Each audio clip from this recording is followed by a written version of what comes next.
जी, आपका trendy topic में स्वागत। जय श्री महाकाल, जय कामाख्या। मेरा नाम आचार्य विश्वनाथ है। मेरा जन्म स्थान कानपुर उत्तर प्रदेश है। मैंने अखिल भारतीय ज्योतिष संस्थान जो कि काशी वाराणसी बनारस में है, और पिछले अनवरत 28 वर्षों से मैं आसाम गुवाहाटी नीलांचल पर्वतवासिनी कामाख्या देवी की साधना। कोई टाइम ड्यूरेशन होता है कि इतना टाइम में ही करना होता है?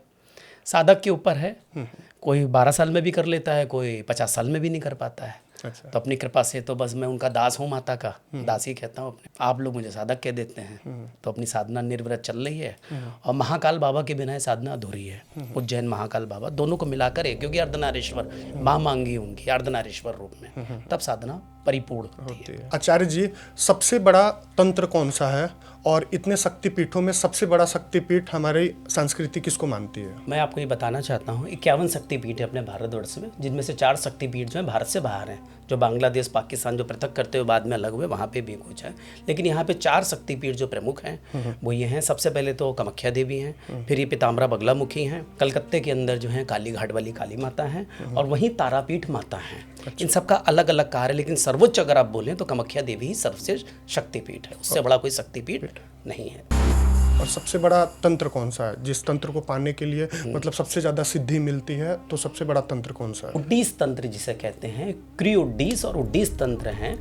99% अघोरी साधकों को मालूम नहीं है। उड्डीस तंत्री सर्वोच्च तंत्र है, जिसको जानने के लिए आपको 12 वर्ष की कठिन साधना से गुजर के निकलना पड़ता है, तब आपको वो साधना सिद्धि प्राप्त होती है। तो उसमें 12 वर्ष मतलब फिक्स है, 12 वर्ष करना ही पड़ता है? जी, 12 वर्ष के लिए आप अपने घर परिवार को त्याग कर आपको आगे बढ़ना पड़ता है, तब आप उसके अंदर जाते हैं। आपको बहुत कुछ करना पड़ता है, कई दिन तक आपको भूखा प्यासा रहना पड़ता है, बाल नहीं काटने होते हैं, पूरे शरीर को आप अपने एक तरह से वो कर सकते हैं। ये साधना केवल हम कामाख्या में ही कर सकते हैं, कोई और शक्तिपीठ में भी जाके कर सकते हैं? नहीं, कर सकते हैं। जैसे जिस कहते हैं ना, जिस दास या जिस भगत की जैसी श्रद्धा। जैसे महाकाल है स्थान, महाकाल बहुत बड़ा 12 ज्योतिर्लिंग अपने भारत में है।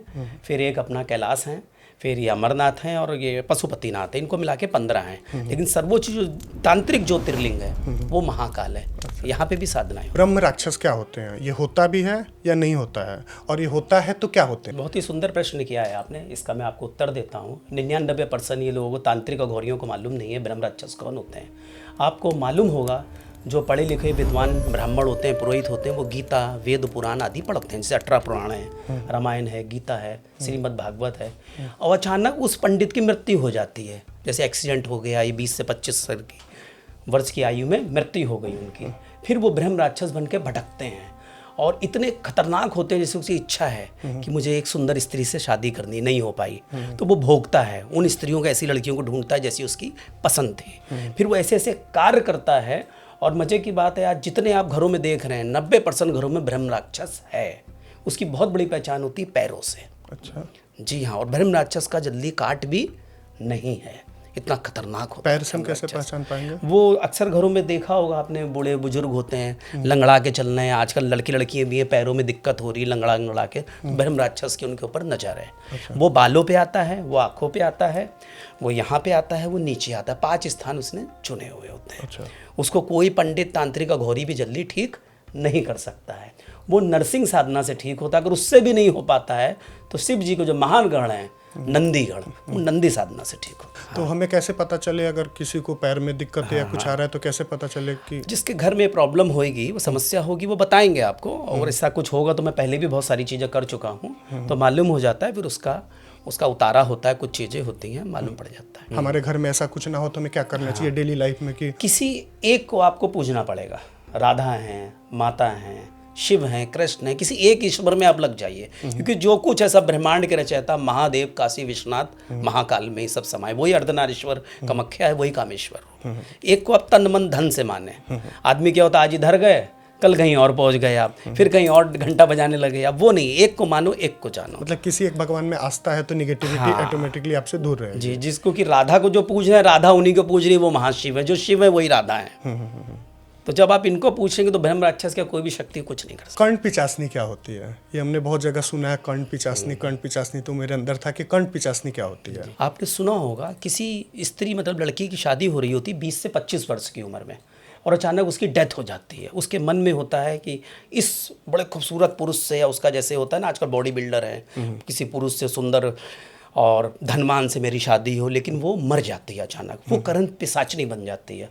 वो करण पिशाची इतनी खतरनाक होती है, और जिस साधक ने उसको सिद्ध किया होता है वो उसको पास्ट बताती है। पास्ट प्रेजेंट फ्यूचर 3 चीजें होती हैं, भूत भविष्य वर्तमान। लेकिन वो पिछला बता पाती है, आगे का नहीं। लेकिन वो जिसको पसंद करेगी उससे वो भोग करती है। अच्छा। और अगर उस व्यक्ति ने शादी कर ली तो आप समझ लीजिए वो उसको भी समाप्त कर सकती है, उसकी बीवी को भी, और धोखे से अगर उसने बच्चे हो गए उसके तो बच्चों को भी। वो कहती है मेरे संग करो, दिन की 3 प्रक्रिया होती है, सुबह दोपहर शाम, 3 बार वो भोग मांगती है। अच्छा। करण पिशाची इतनी खतरनाक होती है। उसका भी उपाय अपने पास है, कोई भी दिक्कत परेशानी की बात नहीं है। शिव साधना है, कामाख्या देवी की साधना है, इससे वो दूर होती है। आचार्य जी, हम जब गांव में छोटे थे तो बहुत डरते थे और सुनते थे चुड़ैल आ जाएगी, चुड़ैल आ जाएगी। तो ऐसा भी कुछ चुड़ैल होता है या हमारे मन का भ्रम था? मन का कोई भ्रम नहीं होती है। आपने सुना होगा अचानक किसी लड़की ने अचानक उसको जला के मार दिया गया, जैसे शादीशुदा औरतें होती हैं, बेचारी बहनें होती हैं, या कोई लड़की अचानक जल के स्वयं से मर गई। उसकी आयु टोटल थी 65 वर्ष, यानी कि 65 वर्ष, लेकिन वो 20 साल में मर गई, यानी कि 45 वर्ष तक जो है वो भटकती रहेगी। और जिस एरिया में वो मरेगी उस एरिया में अगर किसी स्त्री या लड़की को कोई प्रताड़ित करता है तो उसकी वो रक्षा करेगी, उसके परिवार को पूरा को, उसकी नंद को, सास को। आपने सुना होगा कोई भूत प्रेत या डायन चुड़ैल आके सता रही है, वो वही होती है। ये योनियां होती हैं। अच्छा। प्रेत योनि, भूत प्रेत योनि, डायन चुड़ैल योनि है। वो कोई प्रेत आत्मा नहीं, क्योंकि आत्मा तो शरीर बदलती है। तो चुड़ैल केवल मतलब बदला लेती है, पॉजिटिविटी भी करती है? मतलब किसी को बेनिफिट दे सकती है, बस वो बदला ही उनका पर्पस? वो बदला ही पर्पज होता है, किसी को वो गलत कार्य नहीं करते। तो पंडितों ने या तांत्रिकों ने वो बनाया हुआ है ऐसा कि वो किसी को परेशान करे, वो उन्हीं को परेशान करे जिस घर में एक बहू को परेशान किया जा रहा होगा। आप तो इतिहास उठा के देख लीजिए, मैंने तो सैकड़ों हजारों देखा हुआ है, 1.5-2 लाख लोगों को मैंने देखा है। डायन क्या होती है, और डायन अगर किसी को कुछ कर दिए तो उससे बचाव हम कैसे कर सकते हैं? सर्वप्रथम तो मैं आपको ये बताना चाहता हूँ कि डायन होती कौन है। आपने सुना होगा अक्सर कि कोई जवान लड़की घर में मर गई, अचानक आत्महत्या कर ली उसने, या उसका अचानक मृत्यु हो गई, जैसे एक्सीडेंट हो गया या पहाड़ से फिसल गई वो बेचारी, किसी भी तरह आकस्मिक जो मृत्यु होती है। वो लड़की जैसे 22 वर्ष की उम्र में खत्म हुई, उसकी पूर्ण आयु है 70 वर्ष, तो 48 ईयर मतलब 48 साल तक वो डायन बनी रहेगी। उसकी आदत होती है, उसकी जो जो ख्वाहिश होती हैं वो जाके जो निकट का पेड़ होगा बरगद का, वहाँ लटक जाएगी। जो भी उसे सुंदर पुरुष है या स्त्री है, आंखें हैं, बाल है, या जो भी शरीर का अंग पसंद आएगा उसके लिए उसके ऊपर वो सवार हो जाती है। उसमें बड़े बड़े वो अनैतिक कार्य करती है। एक तरह की मतलब डायन को अच्छा नहीं माना गया है। अक्सर वो शादीशुदा स्त्रियों पर ज़्यादा आती है, जो आपने देखा होगा मेहंदी लगाती हैं। देखा ना, बालों पे मेहंदी कभी नहीं लगाना चाहिए। एक बार हाथ में लगा दो चलेगा, धो दोगे। बालों की मेहंदी वो बालों पे आती है, आंखों पे आती है। अच्छा। अक्सर आपने देखो किसी को दौरा पड़ गया, किसी को कुछ और, किसी को बच्चा नहीं हो रहा है, पेट में प्रॉब्लम आ गई, दर्द हो रहा है सीने में, वो डायन करती है। अच्छा। सब बहुत खतरनाक है डायन। तो औरतों को मेहंदी नहीं लगाना चाहिए? नहीं, पुरुष औरतों दोनों को नहीं लगाना चाहिए। स्त्री पुरुष में खाली योनि लिंग का फर्क है। पहले तो आपको मैं समझाना चाहता हूँ, हमारी जो है एक है योनि, लेकिन सिर्फ स्त्री और पुरुष में लिंग और योनि का ही फर्क है, बाकी हमारा सब एक है। आचार्य जी, कच्चा कलवा क्या होता है? आपने सुना होगा जैसे किसी बहन या किसी के घर परिवार में एक बच्चे की मृत्यु होती है 1 साल से 12 साल के बीच में, तो होता है उसके बाद उस बच्चे को ले जाके ज़मीन में दफना देते हैं। उसको बहाते नहीं हम लोगों में गंगा और उसमें, क्योंकि उसकी आयु जरा सी है।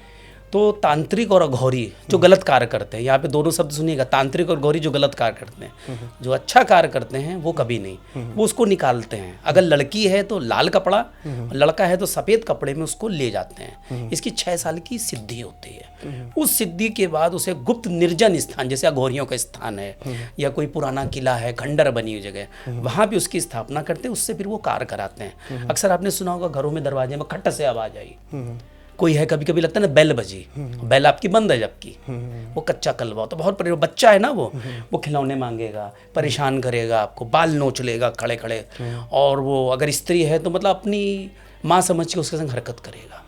बहुत खतरनाक होता है कच्चा कलवा। पे कर दिया गया है तो उसको कैसे आभास और चीज़ें होने लगती है? जी, उसको खुद मालूम होगा, जैसे कि वो या तो बहुत ज़्यादा खाना खाने लगेगा या खाने लगेगी, कोई अगर लड़की है तो, पुरुष है तो उसको थोड़ा सा भूख उसी हिसाब से हो जाएगा। और वो बहुत सारे कार्य करेगा। गाड़ी से आप चल रहे हैं, बाइक से हैं तो हैंडल मोड़ देगा, कार से हैं तो कोई खड़ी गाड़ी पे टक्कर मार देगा, कुछ ना कुछ आपका वो अहित करता रहेगा। वो कराया जाता है, वो नहीं कर रहा है, करवाया जा रहा है उसको। अच्छा, तो इससे बचने के क्या उपाय होते हैं? देखिए, सबसे बड़ी तो शिव साधना महाकाल बाबा की, फिर इसके बाद भी अगर नहीं होता है तो कमख्या। कमख्या से बड़ी इसमें कोई साधना सिद्धि नहीं है। इसमें भी समय लगेगा, देखना पड़ेगा। 11 वर्ष पुराना कच्चा कलवा है, 22 या 33, जितना पुराना होगा उतना ही वो डेंजर, जिसे खतरनाक कहते हैं, वो हो जाएगा। बहुत खतरनाक होता है, घुमा देता है। आचार्य जी, मैंने स्टडी किया तो एक और वर्ड पाया, 1.5 फुटिया। तो ऐसा कुछ होता भी है या ये अफवाह है, या तांत्रिक और अघोरी लोग इसका भी कुछ मिसयूज करते हैं? क्या होता है ये 1.5 फुटिया?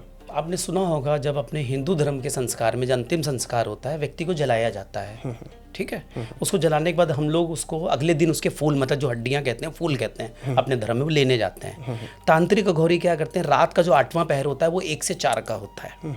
उस समय उसकी हड्डियां वो लेने जाते हैं। उन्हीं हड्डियों में यहाँ पे बीच में एक होता है शिवलिंगी, जिससे हम लोग की भाषा में आत्माराम कहते हैं। अच्छा।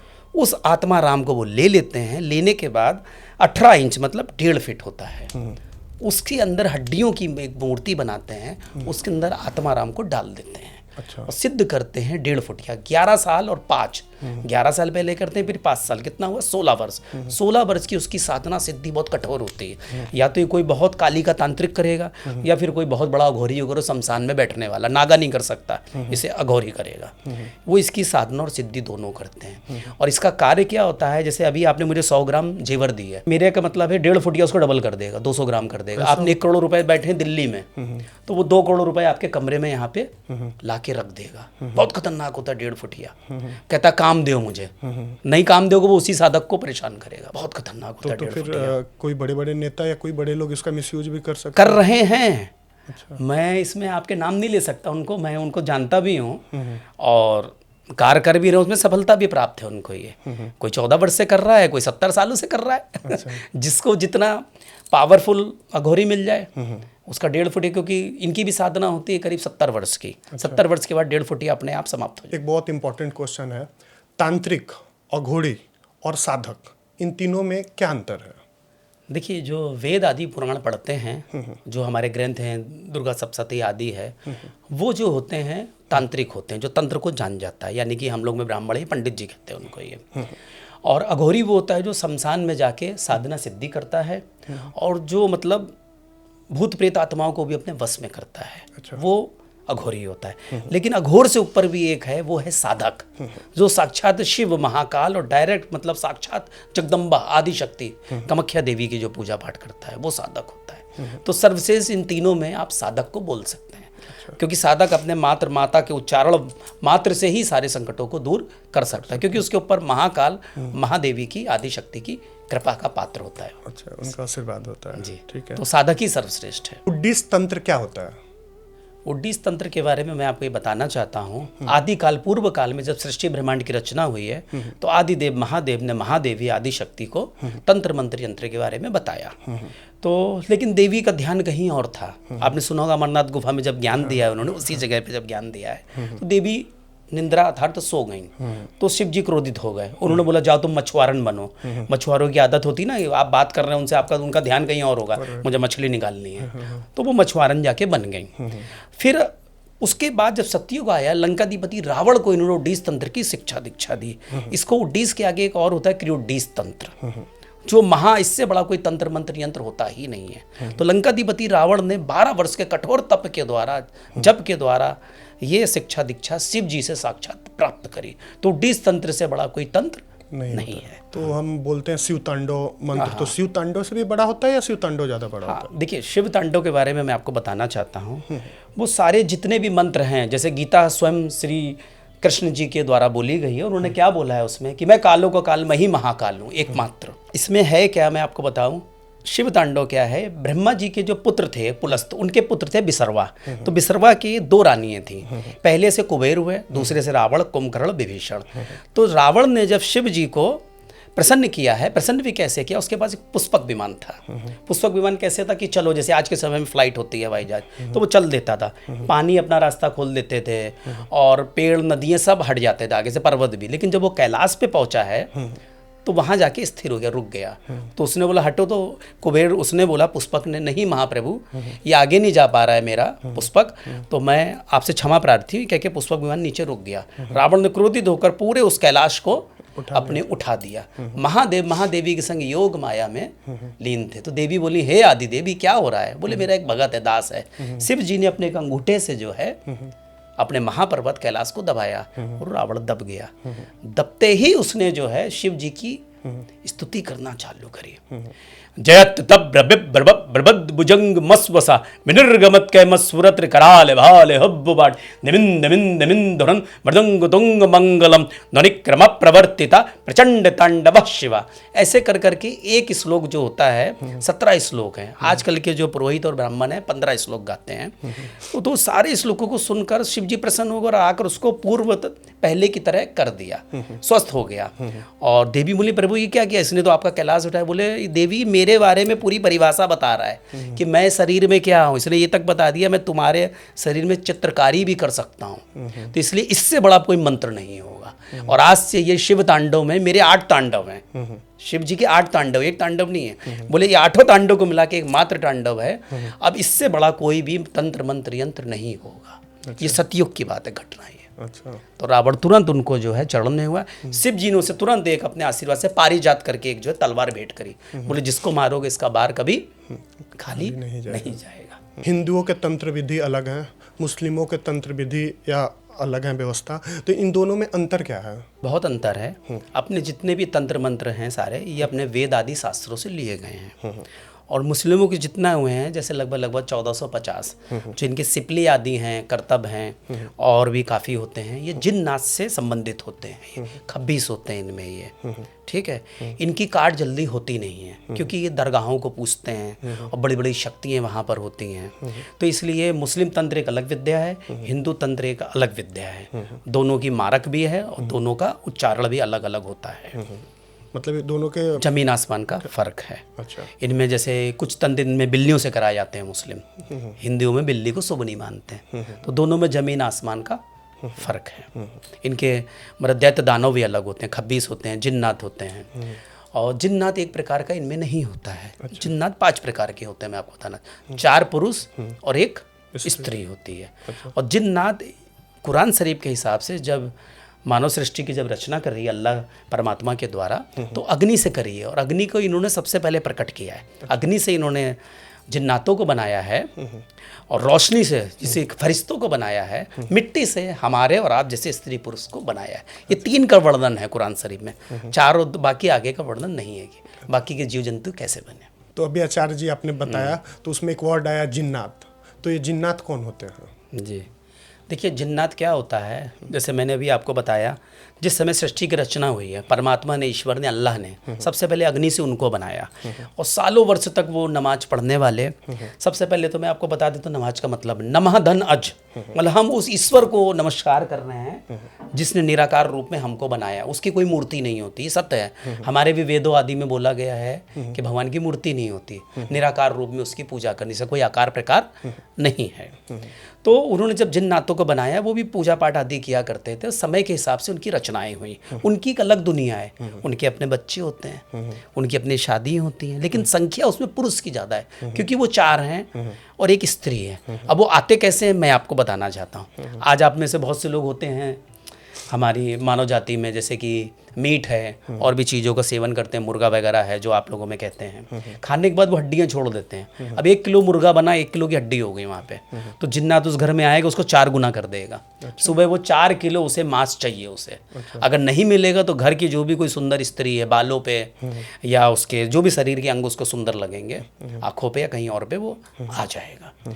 फिर वो मांस के रूप में उसका भक्षण करता है। अच्छा, मतलब जिन्नात को मांस चाहिए ही। मांस चाहिए, उसे आंखें पसंद आती हैं, उसे बाल पसंद आते हैं। आपने जहाँ से सिद्धि लिया है उसको बोलते हैं कि सबसे सर्वोच्च कामाख्या देवी होती हैं, तो आपका इस पे क्या पॉइंट ऑफ व्यू है? क्या आप मानते हैं कि सबसे सर्वोच्च माँ कामाख्या देवी ही होती हैं? जी देखिए, 51 शक्तिपीठ हैं। जैसे कि मैंने पहले भी आपको बोला, चरण गिरे चिंतपूर्णी, केस गिरे काली माता, अलग अलग अंग गिरे समस्त देवियाँ हुई, लेकिन कामाख्या इसलिए सर्वश्रेष्ठ है। माता रानी का जहाँ पे स्थान है आसाम नीलांचल पर्वत वासिनी पे, तो वहाँ पे अनवरत एक जल बह रहा है 24 घंटे। उसी जल में माता की योनि पिंडी रूप में, जैसे हम लोग अपनी माँ को नहीं देख सकते ना नग्न अवस्था में, उस योनि को करीब 1.5-2 फीट स्वर्ण कलश से ढका गया है और उसके ऊपर चुनरी है, फूल प्रसाद आदि वहाँ रखे हुए हैं।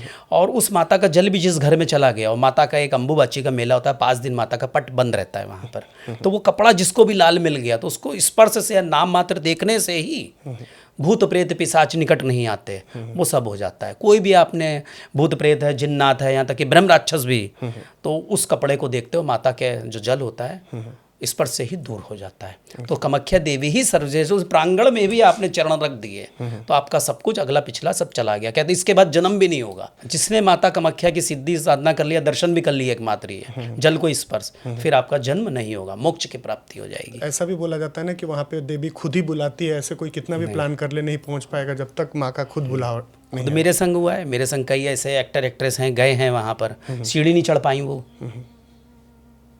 तो ये माता का है, उनकी अपनी नियति होगी उनकी। जैसे मैंने क्या बोला, पॉजिटिव और नेगेटिव, तो एनर्जी उनकी नेगेटिव होगी। नकारात्मक ऊर्जा बहुत ज़्यादा जल्दी हावी होती है, आपको ये भी बताऊं। पॉजिटिव एनर्जी थोड़ा साइमन लगता है, 1 साल, नेगेटिव आने में 1 महीने में आ जाए। महाशिव को कि आप क्या कर रहे हो, ब्रह्मांड को नष्ट कर रहे हो। तो योनि रूप में जब वो गिरी हैं ब्रह्मांड के ऊपर, तो शिव ने लिंग रूप में महाकाल बाबा के रूप में धारण किया है, कोटि लिंग के रूप में। इसीलिए माता महाबा एक एक पर्वत शिलाओं को आप देखेंगे लगेगा देवता लोग इस तरह से बैठे हो, किसी की मुंडी, किसी का सर। अपनी है सोच, हमारी भक्ति, हम उनको कैसे देख रहे हैं। एक एक पर्वत जो है सारे देव, ब्रह्मा विष्णु वहाँ पे माथा टिकाए बैठे हैं, महाप्रभु है महाप्रभु। ऐसा भी होता है कि हमें कभी डर लगे तो हम सबसे पहला प्राइमरी यही करते हैं, हनुमान चालीसा बजा देते हैं, भूत पिशाच निकट नहीं आए, महावीर जब नाम सुना। तो ऐसा होता है कि हनुमान चालीसा बस बजा देने से निगेटिव एनर्जी हम दूर हो जाती है? नहीं, बिल्कुल ये बात गलत है। मेरे पास तो ऐसे सैकड़ों के हजारों केस आए हैं, हनुमान चालीसा बज रहे हैं, सब कुछ हो रहा है, फिर भी भूत प्रेत जिन्नात उनके घर में है। उसका कारण क्या है, 500 साल पहले जब काली ये अपने ये तुलसीदास जी जब आए हैं वहाँ पर, तो उनको भी जब उनको हनुमान जी का पता बताया था, एक प्रेत ने ही बताया था। अच्छा। तो प्रेत कैसे बता सकता है, क्योंकि प्रेत एक योनि है, उसको उसका कष्ट भोगने के लिए बोला गया है। क्योंकि भूत योनि अलग है, प्रेत अलग है, पिशाच अलग है। ये मैं आपको अलग अलग बताया, सबके कार्य परमात्मा ने दिए हुए हैं। क्योंकि जो मानव गलती करता है, स्त्री पुरुष, उसको भोग करने के लिए, भुगतान करने के लिए इन सबको ईश्वर बनाता है। तब तुलसीदास जी हनुमान जी तक पहुँचे एक प्रेत के द्वारा। अच्छा। हाँ, जैसे आपने मेहंदीपुर बालाजी नाम सुना होगा, वहाँ भूत प्रेत देखिए, भगवान के दरबार पे हो रहे हैं, वहाँ बोल रहे हैं, हटो आपका नाम ले लेंगे, हेलो वैभव मैं आ रहा हूँ। फिर क्यों, अगर ऐसे उधर उस दरबार में क्यों पहुँचते, वो दिमाग सोचने वाली बात है ना। बट फिर भी हमारा मानना है, आस्था है, हम प्रेडिक्शन के लिए अगर हम उतना करने से अगर चीज़ें दूर हो तो हम लोग करते हैं। हाँ, जरूर करना चाहिए, लेकिन उनके साथ साथ में देखिए नरसिंह साधना जरूरी है, कामाख्या देवी का नाम बहुत जरूरी है, तब आप पूरी तरह से मुक्ति पा सकते हैं इनसे। हाँ, क्योंकि हनुमान जी आप कर रहे हैं, आप खा रहे हैं मीट मसाला, तो हनुमान जी तो राम राम का जाप कर रहे हैं, दरवाजे भाग जाएंगे आपको छोड़ के। वो कैसे हनुमान चालीसा में आपके साथ आ जाएंगे। आपने अभी सुबह लगाई हनुमान चालीसा, अब अपने शाम को खा पी रहे हैं तो आप खुद समझदार है मैं कहना क्या चाह रहा हूँ। तो कहाँ से हनुमान जी पैरा, वो राम नाम का जाप लेके बैठे हुए हैं। राम मतलब शुद्धम, शुद्ध बिल्कुल। तो जैसे ही आप देखेंगे आपके यहाँ चालू है तो तुरंत राम हनुमान जी भाग जाएंगे वहाँ से।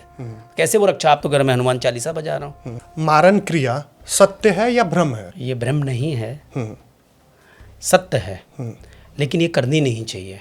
या तो ये कोई बहुत बड़ा तांत्रिक और शमशान को पूजने वाला, मसान क्रिया करने वाला कोई अघोरी ही कर सकता है। इसके अलावा जल्दी जल्दी मारण क्रिया होती नहीं है। ये व्यक्ति के कपड़े हैं, बाल हैं, आँखें हैं, इन पे मारण क्रिया होती है। और जब भी होती है 11 अमावस 11 पूनम इसमें कंपलसरी है। तब इसके बाद रिजल्ट आता है 12वीं अमावस और पूनम के बीच में उस व्यक्ति की मृत्यु हो जाती है। अच्छा। हाँ, जो लगातार कोई किसी से चिढ़ जाए तब वो प्रक्रिया होती है, अन्यथा मारण क्रिया जल्दी 1 लाख में कोई एक साधक ही या अघोरी कर पाता है। अच्छा, मतलब किसी का हम साधना करके उसको मार भी सकते हैं? जी, सत्य है ये। कई ऐसे लोग हैं, जैसे अभी सुशांत सिंह राजपूत आपके जो हैं, वो एक तरह की मारणी क्रिया थी, उनका दिमाग खराब किया गया, वो सारी चीज़ें हुई वो सब। अच्छा, तो हम इंसान निगेटिविटी में कहीं डाइवर्ट होते हैं, तो उसके पीछे कुछ और भी पर्पस हो सकता है? हाँ, लोग करवाते हैं। अच्छा। जी जी जी। अब जैसे हमारे पास एक बार एक माता जी आई अपनी बहू को लेकर, कहती हैं मेरी बहुत अच्छी बहू है, सही रहनी चाहिए। बाद में वो मेरे पास आके क्या बोलती हैं, बहू ठीक नहीं रहनी चाहिए गुरुजी आप करो। हमने कहीं काम मैं नहीं करता, मैं पॉजिटिव करता हूँ, अच्छा करता हूँ, माता कामाख्या का भगत हूँ। मैंने उनका जो भी था, हमने कहा नमस्ते, मैं नहीं कर सकता। आप सोचिए ना, पहले वो रो रही है कि मेरी बहू का अच्छा कर दीजिए, और बाद में वो क्या कह रही है कि आप इनका वो कर दीजिए। तो कभी ऐसा नहीं हो सकता आप लोग भी किसी पैसा या कोई चीज़ के लालच में कोई चीज़ को निगेटिव भी करने चले जाते हैं? ऐसा करते हैं बहुत, 90% अघोरी और साधक करते हैं इसमें। ये तांत्रिक लोग तो करते ही करते हैं। तो फिर उनको भी तो इसका ड्रॉबैक उनका भी मिलता है। अब मान लीजिए जैसे मैं साधक हूँ, मेरे से और भी साधक हैं ब्रह्मांड में जो घूम रहे हैं, उनको शक्तियाँ दिखती हैं, तो उसका उपाय करते हैं वो, फिर उनका घोर दंड भी उनको प्राप्त होता है। मतलब ये नहीं करना चाहिए। नहीं करना चाहिए, क्योंकि भगवान के नेचर से कभी भी नहीं खेलना चाहिए इससे। ये मिसयूज नहीं। अघोरी और नागा में क्या अंतर होता है? बहुत अंतर होता है। नागा वो होते हैं, जैसे अभी आपको मालूम हुआ कुंभ का मेले हुए थे अभी फिर से कुंभ अभी 2 साल बाद लगने वाला है। अखाड़ों में जो होते हैं वो नागा बाबा होते हैं, सफ़ेद भस्म लगाते हैं और अपना भिक्षा पात्र में मांगते हैं। अघोरी वो है जो शमशान में जाके जो है अच्छे बुरे दोनों कार्य करता है, चिता में बैठता है, चिता को खाता भी है, और अपने आप में वो महाकाल का रूप होता है अघोरी जो होता है।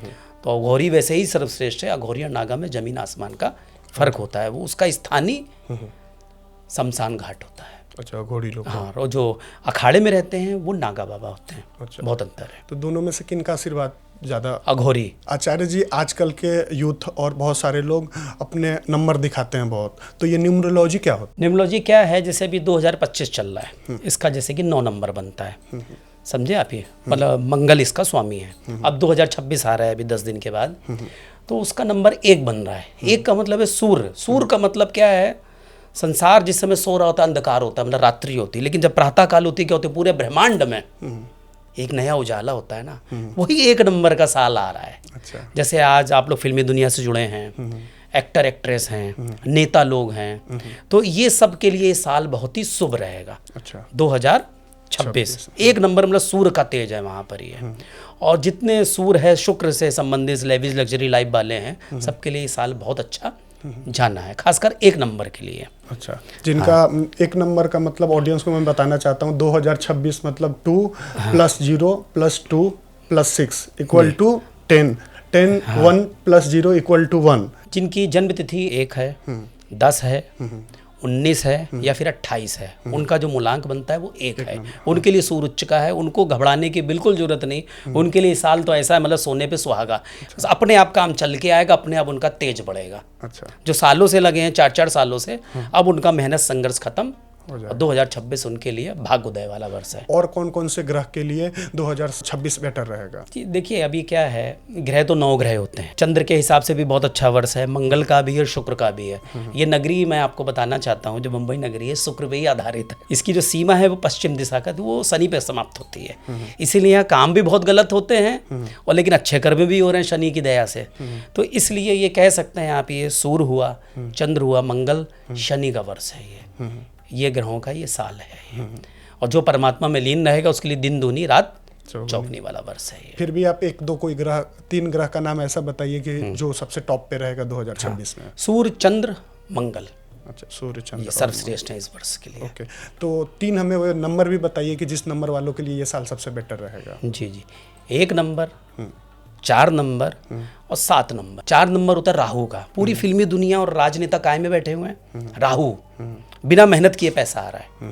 वो एक स्टार है। स्टार का मतलब भी वो स्टार जैसे ही समझ लीजिए आप। ये आज आप शाहरुख खान से डायरेक्ट नहीं मिल सकते ना जाके, अमिताभ बच्चन स्टार ही है ना, वो राजनेता मोदी डायरेक्ट नहीं मिल सकते ना, उससे पहले सीएम से फिर पीएम से। तो इनके लिए 1 नंबर, 4 नंबर, 7 नंबर बहुत अच्छा है। तो 2 नंबर वाले के लिए साल का 2026 कैसा रहेगा? हाँ, 2 नंबर देखिए चंद्र का है, बहुत ही वैभव है, ऐश्वर्य वाला है। और 2 नंबर के जो मित्र होते हैं, वो 1 नंबर जो सूर्य का बोला है आपको, बहुत ही सुंदर है। 9 नंबर जो मंगल का होता है वो भी बहुत सुंदर है। खाली न्यूमरोलॉजी से ही सब कुछ नहीं होता, बाकी आपकी राशि क्या है और लग्न क्या है, इसके हिसाब से भी देखा जाता है। मूलांक अलग है, भागांक अलग है, फिर आपकी पूरी जन्म तारीख को हम जोड़ते हैं उसमें। फिर कुछ नंबर होते हैं विशेष हमारे पास, जैसे अगर आप देख पा रहे हैं तो क्लियर आ रहा है, ये देखिए, ये नंबर का मतलब है कि हमारे ऊपर से जो भी सब नेगेटिव एनर्जी है दूर हो रही है। यहाँ से हम नित्य पैसा पैदा प्राप्त कर रहे हैं। और ये हमारा जो भागांक का भाग है, लकियों का लकी, सबके अलग अलग होते हैं। न्यूमरोलॉजी में अगर आप जुड़ रहे हैं और आप करना चाहते हैं, तो अगर आप हमसे चर्चा करते हैं तो आपका सबसे लकी नंबर ये है। जो मेरा अपना है, आपका अलग होगा, इनका अलग होगा, सबका अलग अलग होता है। अच्छा, तो ये ऐसा लिखने से क्या कुछ हमें बेनिफिट होता है? बेनिफिट होता है। आपने सुना होगा जैसे किसी के 2 जुड़वा बच्चे हुए, रिद्धि सिद्धि, ठीक है, शुभ या लाभ करके 2 बच्चे हुए। अब लेकिन दोनों की शादियां अलग हो रही हैं, दोनों के कर्म अलग हैं। एक बहुत तरक्की कर रहा है, एक जॉब कर रहा है, एक अपना बिजनेस कर रहा है। क्यों? उनके नाम अलग हैं। तो न्यूमरोलॉजी से उसको फिर हम लोग डेट ऑफ बर्थ से देखेंगे, तब जाकर वो रिजल्ट आएगा। तो आपने सुना होगा बहुत से लोग कहते हैं कुंडली गलत है इसकी, दोनों का एक जैसा जन्म स्थान है, लग्न है, क्यों नहीं आ पा रहा है? वो फिर हम लोग न्यूमरोलॉजी से ही करते हैं। न्यूमरोलॉजी अभी की नहीं है, हजारों साल पहले से हमारे यहाँ दिवाली में लिखा जाता था, मंत्र लिखे जाते थे 8, 16, 3, 57, 4, 92। अब आजकल ये सब कीरो की वजह से सब लोग जान रहे हैं। ये सब बता अभी के नहीं 500 साल की, हजारों साल पहले की सब बता है। नवग्रह क्या होते हैं और क्या नवग्रह के भी माता पिता होते हैं?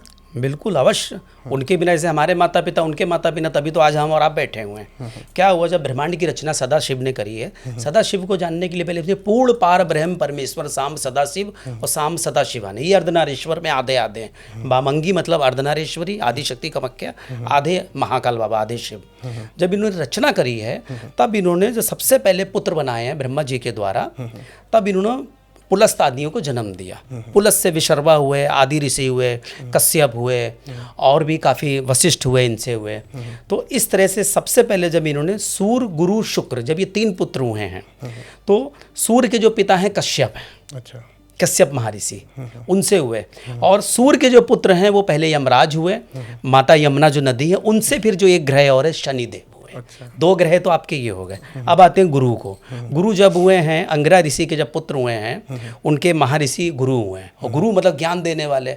अब उनसे जो दूसरे से पुत्र हुए हैं पुलस्त ऋषि से, ये शुक्र हुए हैं। शुक्र जब हुए हैं तो शुक्र के पिता लेकिन उनसे पहले भृगु कहलाए, जिन्हें भृगु संहिता आप लोग कहते हैं। पुलस्त से भृगु, भृगु से शुक्र हुए। ठीक है। शुक्र से जब हुए हैं तो जो लेवियस लग्जरी लाइफ हम लोग कहते हैं, जो मुंबई में जिनका वास सबसे अधिक है, ये हो गए आपके सूर्य हो गए, शनि हो गए, गुरु हो गए, और आपके शुक्र हो गए। ठीक है। अब सुनिए बुध का जन्म कैसे हुआ, समझे आप? उसके पहले चंद्र के जन्म में आते। चंद्र 2 जगह से जन्म हुआ। आपने सुना होगा अनसुईया मैया हुई थी, जिन्होंने ब्रह्मा विष्णु महेश को बालक बना के अपना दूध पिलाया था। ठीक है। तब उनसे जो है ये दत्तात्रेय महाराज का जन्म होता है। उनसे जो पुत्र हुए उन्हें सोम बोला गया, जिन्हें बाद में चंद्रदेव बोला गया। लेकिन ये कथा एक अलग, एक कथा आती है समुद्र मंथन में। जब ब्रह्मांड की रचना हुई थी, अमृत मंथन बोला था महादेव ने कि आप अमृत मंथन करो। तो उस समय जब चंद्रदेव समुद्र के पुत्र बन के रुकते, तो कहीं कहीं पे उनको पिता को समुद्र भी चंद्र का बोला गया। अच्छा। ठीक है। अब क्या हुआ, बुद्ध की उत्पत्ति कैसे हुई, मैं उस पर आता हूँ। बुद्ध के माता पिता कौन है? चंद्रदेव राजकुमार थे, सबसे खूबसूरत थे। तो राजा दक्ष की जो 27 पुत्रियां थी, 27 से 27 इन्होंने चंद्रमा से ब्याह दी थी, मतलब विवाह कर दिया था। तो चंद्रदेव से शिक्षा दीक्षा के लिए गुरु को बोला गया, क्योंकि गुरु देव गुण थे, राक्षसी गुण शुक्र थे। तो शुक्र किसको? दीति के पुत्रों को देते थे। दीति मतलब देवी माता हैं, कश्यप की पुत्र, वो पत्नी जो राक्षसों को शिक्षा देती थी। और अदिति जो है देवताओं की, जो मतलब ये गुरु महाराज को देती थी। गुरु महाराज के पास चंद्रदेव पहुंचे, उनका वहां पे चक्कर हो गया उनकी पत्नी तारा से। तारा ब्रह्मांड की सबसे सुंदर स्त्री थी। अच्छा। उस समय तारा से कुछ समय के बाद उन्हें गंधर्व विवाह किया। विवाह के बाद क्या हो गया, पुत्र हुआ, वो हुआ बुध, मरकरी। अच्छा, मरकरी। हाँ, तभी कहते हैं थाली का बैगन है वो, मरकरी को कहते हैं इसीलिए। वो जिसके संग लगता है उसके संग, जैसे एक मित्र आपके संग भी, इनके संग इनके जैसा, उनके संग उनके जैसा हो गया। जिधर देश उधर वेश वैसे बदल। जी जी। अब जब वो आए लौट के, गुरु, अरे बच्चा कहाँ से आया? तो तारा बोली आपका, लेकिन मेरा कैसा, दिव्य दृष्टि से देखा, बोले तो चंद्र का पुत्र है। तभी से कुंडलियों में और ग्रहों में जो गुरु महाराज है वो बुध से शत्रुता रखते हैं, लेकिन बुध नहीं रखता, क्योंकि माता तो उसकी एक ही है ना, पिता चंद्र है। अच्छा। हाँ। अब बचा इसमें मंगल। एक बार महादेव अपनी योग शक्ति में लीन थे। सारे देवाओं ने आवाज लगाई, प्रभु प्रकट हो, दर्शन करना है। ब्रह्मा विष्णु देवी देवताओं ने, प्रभु आए तो उनका तेज जो प्रकट हुआ वो ब्रह्मांड में गिरने लगा, और गिरते ही पूरी पृथ्वी नष्ट होने लगी। तुरंत उन्होंने आदि शक्ति को आदेश दिया, महादेव ने। आदि शक्ति सुंदर स्त्री बन के माता ने अपने दूधों से उनका पान कराया, तो भूमि पुत्र भौम पुत्र कहलाया। इसीलिए जिसका मंगल होता है मैं उसे हनुमान जी की पूजा ना बोल के मुझे शिव की पूजा बोलता है, क्योंकि मंगल का अधिपति मतलब अब शिव को आराधो, शिव की पूजा करो। अब बचते हैं राहु केतु।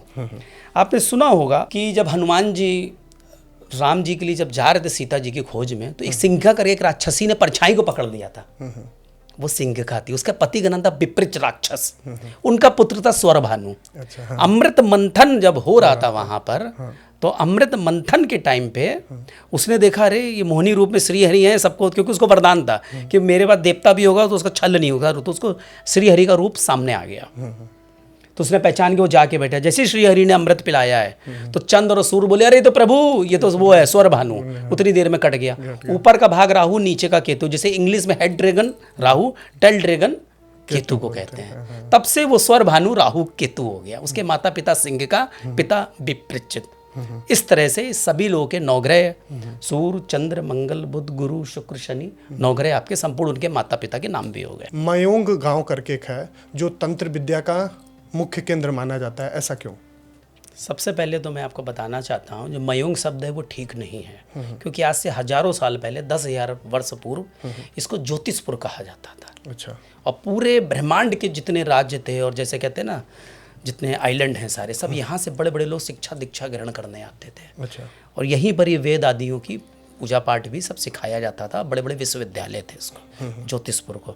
लेकिन पिछले कुछ 100-200 वर्षों में कुछ तांत्रिकों ने अघोरियों ने इसको गंदा एक तरह से साबित कर दिया, इसलिए उसका नाम खराब हो गया। अच्छा। और 30-35 साल पहले तो शायद किसी केंद्र सरकार ने इस पर शायद कहते हैं ताला भी लगा दिया। अच्छा। इस तरह से। लेकिन मयोंग में आज भी जो तंत्र है वो सबसे बड़ा तंत्र है, क्योंकि असली नाम ही उसका ज्योतिषपुर है। ज्योतिषपुर की कहानी है भी, नरकासुर नाम का राक्षस था वहाँ का राजा, और भी बहुत श्री कृष्ण से भी जुड़ी, उनके पुत्र प्रद्युम्न से जुड़ी हुई हैं कथाएं, वो सब मयोंग से ही ज्योतिषपुर से जुड़ी हुई है।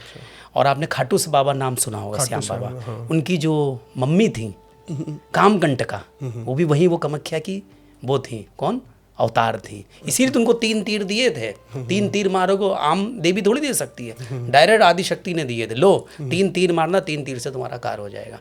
तो वहाँ का संबंध खाटू श्याम से भी है और हम सबसे भी, और कामाख्या देवी से भी जुड़ा हुआ है। खाटू श्याम को बहुत सब लोग मानते हैं, तभी तो कामाख्या है ना साथ में, उनकी माँ कामाख्या, तो वो कैसे नहीं काम होगा उनका, जब कहीं से काम नहीं तो खाटू श्याम जाइए काम बोला भी जाता है हारों का हारे का सहारा। जो जो कलयुग आएगा त्यो तो एकमात्र नाम खाटू नाम मात्र सुहाएगा। न्यूमरोलॉजी और हॉरोस्कोप, ये दोनों में क्या डिफरेंस होता है? जमीन आसमान का फ़र्क होता है। न्यूमरोलॉजी वो होती है, जैसे मान लीजिए किसी की तारीख है 22/12/74, तो 22 का हुआ 4, ठीक है। अब टोटल उसका मूलांक आएगा 4, भागांक आएगा उसका ऐसे 8। उसको जोड़ने के बाद जब एक इसका लकी नंबर होता है उसको जोड़ेंगे तो उनका नंबर आएगा जैसे 1 नंबर। और वही 1 नंबर जो है हॉरोस्कोप में कुंडली में अलग आएगा। जिस तरह से न्यूमरोलॉजी में जो 6 नंबर शुक्र को अच्छा उच्च का माना जाता है, जन्म कुंडली में वही 6 नंबर नीच का माना जाता है, 12 नंबर उच्च का है कुंडली में। यही 2 जमीन आसमान के फर्क हैं। तो ये बड़ा गहन अध्ययन है। तो न्यूमरोलॉजी को बिल्कुल अलग ढंग से, हॉरोस्कोप को बिल्कुल अलग ढंग से रीड करने के बाद ही उसका निर्णय निकलता है कि दोनों में सर्वश्रेष्ठ कौन है। इनका निर्णय तब हम लोग करते हैं जैसे किसी की तबीयत खराब है या कोई बहुत बड़ा आपको बिजनेस व्यापार करना है या कोई फिल्म की स्थापना करनी है, शुरुआत करनी, तब हम लोग दोनों को रीड करके देखते हैं। तो इसको दोनों को कंबाइन देखना पड़ता है। अगर किसी को एक ही चीज़ का बस नॉलेज हो तो फिर तो कुछ भी प्रेडिक्ट कर सकता है, वो गलत हो जाएगा उसमें। अब मानो बड़ा शुक्र उनका उच्च का है और उनको शुक्र उसमें नीच का है, तो देखना पड़ेगा पूरा मूलांक क्या है, भागांक क्या है उनका। ये तो ये छोटा मोटा ज्ञान नहीं है। इसके लिए कम से कम 2.5 से 3 घंटा एक व्यक्ति किसी स्त्री या पुरुष का देखने में जाता है, जिनमें कुंडली देखकर, न्यूमरोलॉजी देखकर, फिर पाम रीडिंग भी होती है, फिर साथ में फेस रीडिंग भी, मैं सब देखता हूँ। आचार्य जी, शाहरुख खान है, शाहरुख खान के बेटे अपने कैरियर में बहुत अच्छा कर रहे हैं, बट उनकी बेटी कुछ अच्छा नहीं कर पा रही हैं, तो आपको क्या लग रहा है कब उनका भाग्य उदय होगा? देखिए, उनकी कुंडली का मैंने रीड किया है, बहुत ही भाग्यशाली कुंडली है। मैं आपको बताना चाहता हूँ 22 मई सन 2000 जो इनकी जन्म तारीख है, इनकी जो राशि लग्न है, काफ़ी मैंने अध्ययन किया उस पर। तो शाहरुख खान 25 साल पहले सिर्फ एक अभिनेता थे, 25 वर्ष के बाद वो बिजनेस में आ गए और आज वो पूरी दुनिया में एक सबसे बड़े स्टार में से एक है। तो सुहाना के में क्या है, 2 वर्ष के बाद यानी कि जब 6 जून 2027 निकलेगा तब उनके लिए ये सब लिखा जा चुका है, लेकिन अभी तक उनको मिला ही नहीं कि सुहाना को करना क्या है। अभी वो कुछ और कराने की सोच रहे हैं, उन्हें कुछ और करना है। तो 2 साल के बाद उनका भाग्य उदय होगा, जो लगातार 27 वर्ष तक चलता रहेगा। यानी कि 25 वर्ष के अभी वो हैं, 27 से लेकर 27 54 वर्ष की उम्र तक दिन दूनी रात तरक्की उनकी होनी है। तो बेटा का ज़्यादा बेटर होगा या बेटी का ज़्यादा बेटर होगा? बेटे का ज़्यादा है। अच्छा, बेटे का इसको जी, आर्यन खान का योग बहुत ज़्यादा अच्छा है, उसकी कुंडली अलग है, शाहरुख खान से ज़्यादा अच्छी है उसकी कुंडली। आचार्य जी, थैंक यू सो मच आपका इतना कीमती वक्त हमें देने के लिए। बहुत अच्छा लगा हमें आपसे मिलके। बहुत सारे नॉलेज ऐसे थे जो हमारे ऑडियंस को पता नहीं था, वो सारी चीज़ों के बारे में बहुत उनको डीप नॉलेज मिला। आपके इस कीमती वक्त के लिए धन्यवाद। आपका बहुत बहुत धन्यवाद। आपने हमें यहाँ आमंत्रित किया। महाकाल बाबा और कामाख्या देवी की कृपा आपके ऊपर बनी रहे, दिन दूनी रात चौगनी आप तरक्की करते रहें। आपकी कुंडली में योग भी ऐसा है, ऐसी हम ब्लेसिंग करते हैं। आपसे माता रानी से प्रार्थना करेंगे कि बहुत आप ऊंचे स्तर से तरक्की करें। जय श्री महाकाल, जय कामाख्या। और ये भी हम चाहते हैं कि सन 2026 आपके लिए नए नए कार्यों के लिए आए।